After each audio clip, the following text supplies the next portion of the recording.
Esta noite eu quero falar sobre um homem cego na Bíblia que teve um encontro com Jesus. Esta história está no 10º capítulo do Evangelho de Marcos, começando no versículo 46.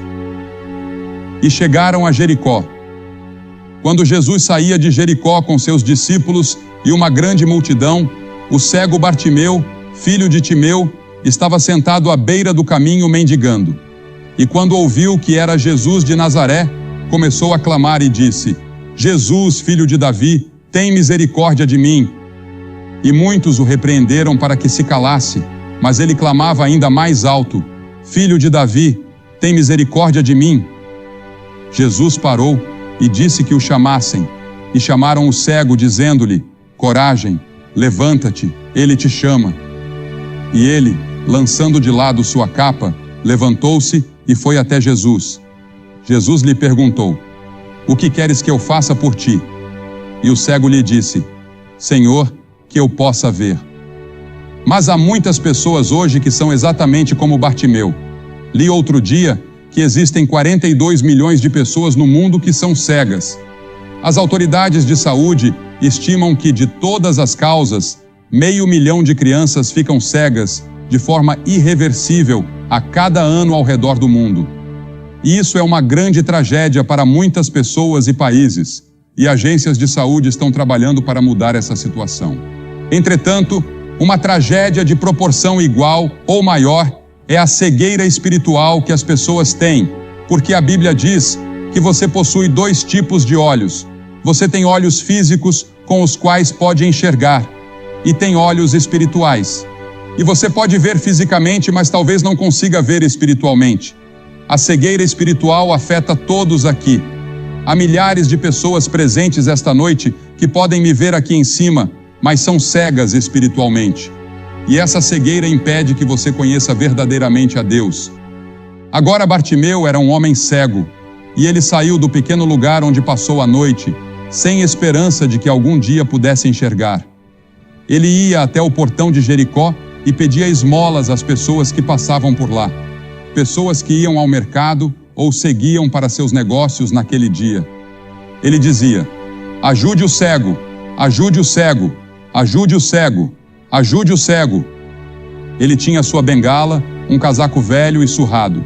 Ele havia pedido um pouco de pão a uma mulher enquanto seguia seu caminho e conseguiu um pouco de leite.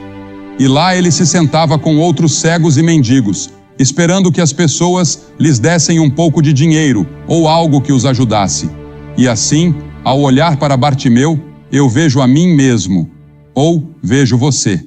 A Bíblia diz que ele está cego espiritualmente, e nossos líderes mundiais estão tateando no escuro.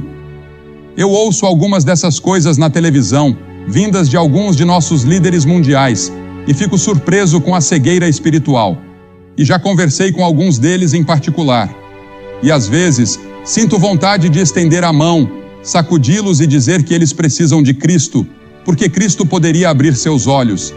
E eu acho que somente os verdadeiros crentes sabem o que está errado com o mundo, porque o que está errado com o mundo é um problema espiritual.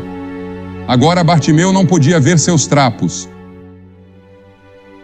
Ele não podia ver sua imundície. Ele também não podia ver a beleza.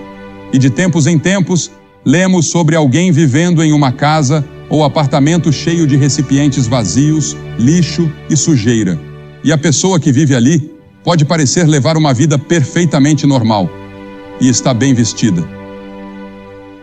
Eu conheço uma casa assim agora, onde a senhora está sempre bem vestida. O marido é médico e eles são respeitáveis, são boas pessoas, e quando você os vê fora de casa, pensa que são o casal mais maravilhoso do mundo. Mas se você entra na casa deles, é uma bagunça, parece um chiqueiro, e é assim com muitos de nós. Parecemos estar bem por fora, mas lá no fundo, em nossos corações e almas, sabemos que algo está errado. E por algum motivo, a pessoa parece nem se importar. A Escritura diz: o homem natural, esse é o homem comum, o homem antes de conhecer a Cristo, não aceita as coisas do Espírito de Deus, pois para ele são loucura, e não pode entendê-las, porque elas se discernem espiritualmente. E parece tolice eu estar aqui e dizer que porque Jesus Cristo morreu em uma cruz há 2000 anos e ressuscitou dos mortos, isso pode impactar sua vida hoje e agora, dando-lhe a segurança, a paz e a alegria que você nunca conheceu antes, ajudando a resolver muitos dos problemas de relacionamento que você enfrenta e lhe dando um senso de responsabilidade pelo seu próximo. Mas é verdade, e algumas pessoas chamariam isso de loucura. A Bíblia diz que a proclamação do Evangelho é loucura para os que perecem. Veja, você está cego pelo Deus deste mundo. E quem é o Deus deste mundo? Jesus o chamou de diabo, o príncipe do poder do ar, o príncipe deste mundo. Há uma outra força no mundo, e essa outra força também tem poder sobrenatural. E essa outra força é o diabo. E há um conflito em andamento, o conflito das eras, entre as forças de Deus e as forças do diabo. Você pode perguntar, por que Deus permite isso? Essa é uma grande questão. É um mistério de onde o diabo veio.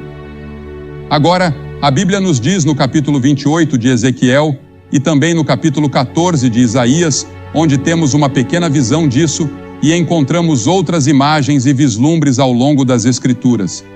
Mas há um diabo. Agora, ele não governa no inferno. Ele nunca esteve no inferno. Ele está vivo. Ele se estabeleceu neste planeta. Agora, você pode chamar o mal do que quiser, mas todos sabemos que há mal no mundo, e todos sabemos que algo está errado, mas não sabemos exatamente o que. A Bíblia nos diz que por trás de tudo isso está o diabo. Você pode perguntar, mas por que Deus não mata o diabo e resolve tudo de uma vez? Bem, um dia Deus vai fazer exatamente isso. Ele não vai matá-lo, mas vai lançá-lo no lago de fogo. Mas esse dia ainda não chegou. Porém, o diabo já sofreu uma grande derrota. Houve uma grande vitória de Deus na cruz. A cruz parecia uma derrota para Deus, mas foi na verdade uma derrota para o diabo.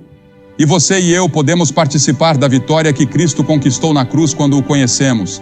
Mas até lá, o Deus deste mundo cegou nossos olhos, então nossos olhos estão cegados sobrenaturalmente. E é por isso que apenas o Espírito Santo pode remover essas vendas que estão sobre seus olhos neste momento. Este homem não era apenas cego, ele também era pobre. E lemos sobre a pobreza no mundo hoje, e isso parte nossos corações. Muitos de nós estamos sofrendo esta noite de pobreza espiritual. Além de ser cego e pobre, ele também era indefeso. Bartimeu esperava morrer em sua cegueira. Ninguém poderia curar esse tipo de cegueira. Mas havia uma esperança para Bartimeu. Bartimeu tinha ouvido muitos rumores sobre esse estranho da Galileia, que andava pelo país, curando pessoas, ajudando pessoas e pregando para as pessoas. E ele ouviu a aproximação de uma grande multidão de pessoas. Seus ouvidos eram muito atentos, e ele conseguia ouvi-los. Ele ouvia as crianças, ouvia as pessoas conversando entre si, e ele perguntou, o que está acontecendo? O que está acontecendo? Ninguém lhe dizia. A multidão se aproximava cada vez mais, e ele agarrou a saia de um homem que passava por perto e disse, diga-me, quem está passando pela cidade? E esse estranho, cujo nome ninguém sabe, virou-se e disse, Jesus de Nazaré está passando. E Bartimeu pensou consigo mesmo, Jesus de Nazaré, eu já ouvi falar dele. Ouvi dizer que ele pode curar pessoas, que ele pode ajudar pessoas. Talvez ele possa me ajudar. Sabe, há apenas algumas vezes em nossas vidas em que Jesus de Nazaré passa por nós e temos uma oportunidade como temos esta noite de recebê-lo. Veja, as pessoas têm orado no Espírito Santo, que tem trabalhado, e muitas pessoas já receberam Cristo. E que hora e que momento para você vir. Esse estranho lhe deu a mensagem. Jesus de Nazaré está passando. Eu me lembro da história do cirurgião-geral de Portugal, um ex-cirurgião-geral, que estava caminhando pela rua um dia, quando um pedaço de papel grudou em seu pé. Ele foi para casa, tirou o papel do sapato e olhou para ele. Era um folheto evangelístico. Ele decidiu lê-lo e o leu. E para resumir a história, ele se converteu a Cristo e se tornou um grande líder cristão e um grande professor da Bíblia. Apenas um pequeno testemunho simples como esse. Deus pode usar todas essas coisas, e é por isso que devemos sempre ser fiéis em nosso testemunho, porque você nunca sabe quando aquela garçonete no restaurante ou aquela pessoa que você encontra no trabalho estarão observando sua vida, é claro, para ver se você vive de acordo com o que prega. Jesus tem passado por Hamilton. Jesus tem passado pela Ferradura Dourada. Ele pode estar passando pela sua casa. Ele pode estar passando pelo quarto que você ocupa em um hotel.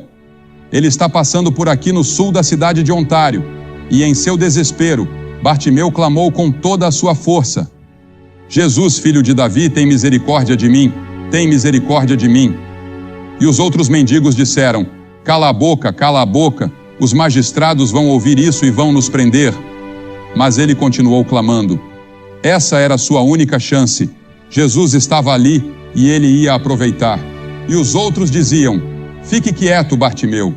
Quem quer ouvir alguma coisa de um velho mendigo como você? Mas quanto mais o repreendiam, mais ele clamava. E quero que você note algumas coisas sobre isso. Primeiro, ele clamou pela coisa certa. Ele clamou por misericórdia. Ele precisava de outras coisas, mas o que ele mais precisava era de Cristo. Ele precisava de Deus. Tem misericórdia de mim, tu, filho de Davi, tem misericórdia de mim. Isso é o que todos nós precisamos esta noite, a misericórdia de Deus. Misericórdia. Quando eu estiver diante do tribunal de Cristo, não vou dizer: Senhor, eu quero justiça. Se eu receber justiça, vou acabar no inferno. Eu quero misericórdia, e Deus ofereceu sua misericórdia na cruz. E ele diz: eu vou te perdoar e te limpar de todo o pecado que você já cometeu. Você nunca terá que enfrentar o julgamento. Você nunca estará em perigo do inferno se entregar sua vida a Jesus Cristo. Então, primeiro de tudo, você tem que dizer: eu sou um pecador. Você tem que dizer isso a si mesmo e talvez a outras pessoas, assim como um alcoólatra. Antes de você poder ajudar um alcoólatra, ele precisa estar disposto a dizer: eu sou um alcoólatra, para que você possa ajudar. No vício em drogas, você tem que dizer: eu sou um viciado em drogas, preciso de ajuda. E quando você vem a Cristo, deve dizer: eu sou um pecador, preciso de ajuda, e ó Senhor Deus, por favor, me ajude. E então, a segunda coisa, ele não apenas clamou pela coisa certa, mas também clamou para a pessoa certa. Ele clamou ao Senhor Jesus Cristo, o Filho do Deus vivo, o único em todo o mundo que podia ajudá-lo, que estava bem ali. E todas as suas esperanças estavam centradas nele. A Bíblia diz que nenhum outro nome foi dado entre os homens pelo qual devemos ser salvos, exceto pelo nome de Jesus. Para quem iremos? Tu tens as palavras da vida eterna. Jesus havia dito: eu sou o caminho, a verdade e a vida. Ninguém vem ao Pai, senão por mim. E este homem Bartimeu estava vindo da maneira certa. Ele estava vindo à pessoa certa. Ele estava vindo a Jesus, o Filho de Deus. E ele clamou no momento certo. Jesus estava passando. Suponha que ele tivesse esperado e dito: vou ver o que os escribas, os fariseus e os líderes religiosos têm a dizer sobre ele. Vou esperar até que ele venha a Jericó novamente. Jesus nunca mais voltou a Jericó. Ele pode nunca mais passar por aqui desta forma. Quando veremos algo assim em Hamilton novamente? Faz muito tempo desde que isso aconteceu. Muitas pessoas vieram e ouviram o Evangelho, e tantas pessoas trabalharam, oraram e creram, assim como fizeram aqui. E a igreja se uniu e cooperou como fizeram. E Deus tem falado, e muitas pessoas têm encontrado Cristo. E esta noite você pode encontrar Cristo. Agora, ele clamou naquele momento. A Bíblia diz: aquele que endurece o coração, sendo muitas vezes repreendido, será quebrantado de repente e sem remédio. Em outras palavras, quando você ouve o Evangelho e não faz nada a respeito, isso endurece um pouco mais o seu coração. O Espírito Santo de Deus continuará a falar com você, mas você não consegue ouvi-lo porque fica surdo. A Bíblia diz: Efraim está ligado aos seus ídolos, deixa-o. Chega um ponto, não sei onde ou quando, mas existe um ponto além do qual você pode chegar, onde seu coração está tão endurecido que mesmo que Deus continue falando, você não pode mais ouvir. Então venha agora, enquanto você tem uma oportunidade. O grande governador Félix tremeu quando Paulo estava falando com ele sobre o Evangelho e ele disse: Vai-te, Paulo, quando eu tiver uma ocasião mais conveniente, chamar-te-ei. Mas ele nunca teve uma ocasião mais conveniente. Aquele foi o seu momento, aquela foi a sua hora diante de Deus, e ele não aproveitou. A Bíblia diz: agora é o tempo aceitável, agora é o dia da salvação, não amanhã. Pode ser que nunca haja um amanhã para você. Este pode ser o seu momento. Aquele que endurece o pescoço, sendo muitas vezes repreendido, será quebrantado de repente. Observe como Jesus atendeu à sua necessidade. Havia uma grande multidão de pessoas, e hoje em dia pensamos em termos de grandes multidões. Há uma grande multidão aqui esta noite. Disseram-me que são 18.000 pessoas. E pensamos em termos de multidões. Pensamos em encher nossas igrejas, em encher um auditório ou ter uma grande multidão em um jogo. Pensamos em termos de multidões, mas é interessante que Jesus não só pregou para as multidões, mas os maiores sermões que acho que ele já pregou foram para indivíduos. Ele parou e ficou parado quando este homem cego o chamou. Uma grande multidão de líderes estava ao seu redor. Ele poderia ter dito: não tenho tempo, estou a caminho de Jerusalém para morrer pelos pecados do mundo. Mas ele parou em seu caminho para a cruz para ouvir o clamor deste mendigo. Ele parou de morrer na cruz para ouvir aquele ladrão dizer: lembra-te de mim quando entrares no teu reino. Ele parou quando uma mulher tocou em sua veste.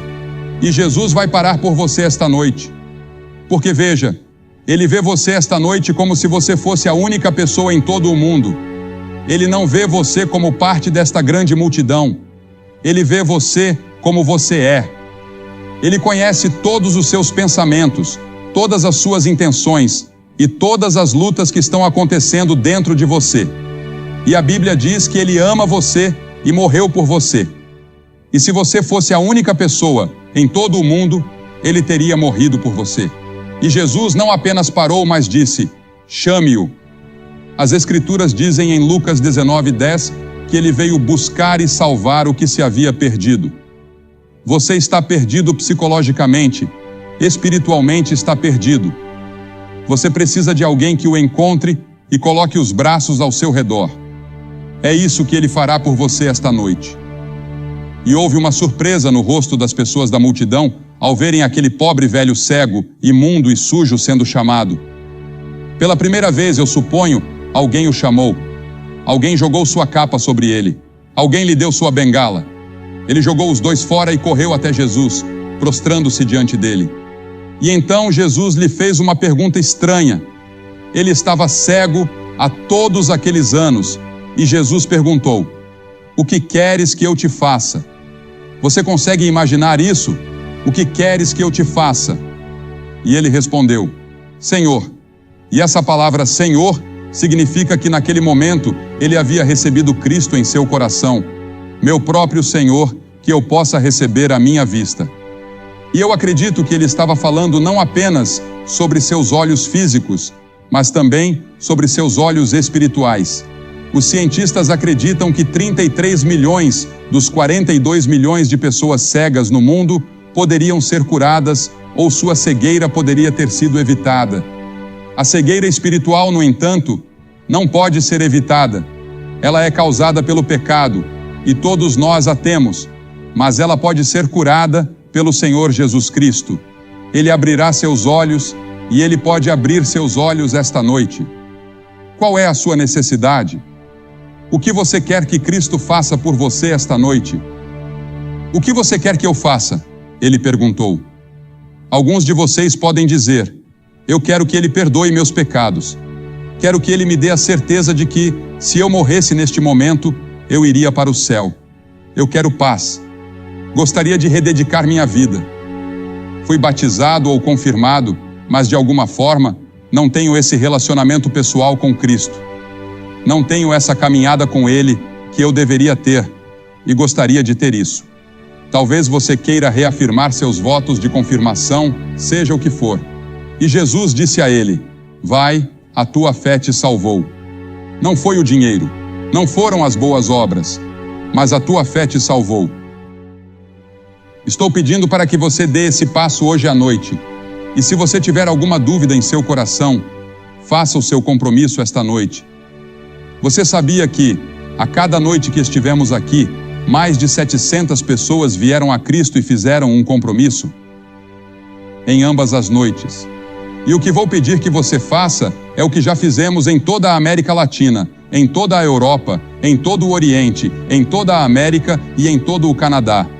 Pedimos às pessoas que se levantassem de seus assentos e viessem à frente do palco, dizendo simbolicamente: eu preciso de Cristo. Eu quero a sua misericórdia. Eu quero o seu amor e a sua graça. Eu quero conhecê-lo pessoalmente. Por que peço que você venha à frente e faça essa declaração pública? Porque Jesus foi pendurado na cruz publicamente por você. Ele não fez isso em particular. Ele fez isso publicamente. E as pessoas estavam contra ele, zombando dele. Ele estava nu e sangrando, e fez isso publicamente. E ele disse que, se não estivermos dispostos a confessá-lo publicamente diante dos homens, ele não nos confessará diante de seu Pai, que está no céu. É um compromisso público. E estou pedindo que você faça esse compromisso esta noite. E depois que todos vocês vierem e ficarem aqui, vou dizer algumas palavras a vocês, fazer uma oração e dar-lhes um livro para levar para casa, que ajudará no seu crescimento cristão. Se você está com amigos ou parentes, eles vão esperar. Se você está em um ônibus, eles vão esperar. E vocês que estão no outro auditório ou sala, que não puderam entrar aqui, podem se levantar e vir, e os voluntários vão deixar vocês entrarem neste prédio para se juntarem àqueles que vão vir. E do balcão, pode demorar um pouco mais do que pensei na primeira noite. Vai levar pelo menos 3 minutos para você descer. Então, levante-se e venha agora. Mas não deixe que um pouco de tempo o impeça, e não deixe que a grande multidão o impeça. Apenas levante-se e venha, porque é você diante de Deus. Esta é a decisão mais importante que você já fez. E se você quiser trazer um amigo com você, traga seu amigo. Mas levante-se e venha, e não deixe nada te segurar. Nós vamos esperar. E as pessoas estarão orando por todo este grande coliseu enquanto você vem. Você nunca terá outro momento como este. Venha, vamos esperar por você agora. E depois que você vier, falarei com você.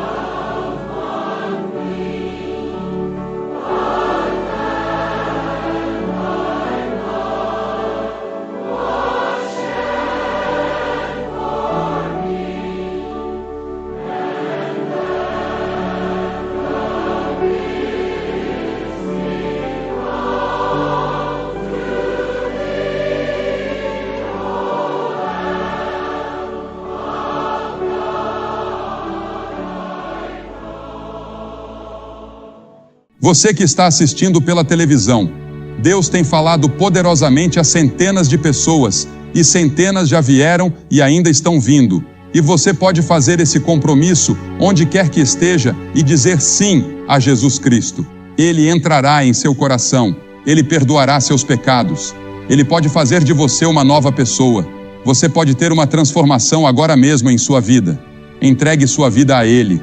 E se você quiser, pegue o telefone e ligue para o número que você vê na tela. Há pessoas esperando para falar com você. Se você ouvir um sinal de ocupado, ligue novamente alguns minutos depois e você conseguirá falar, pois há centenas de linhas disponíveis. E não se esqueça de ir à igreja no próximo fim de semana.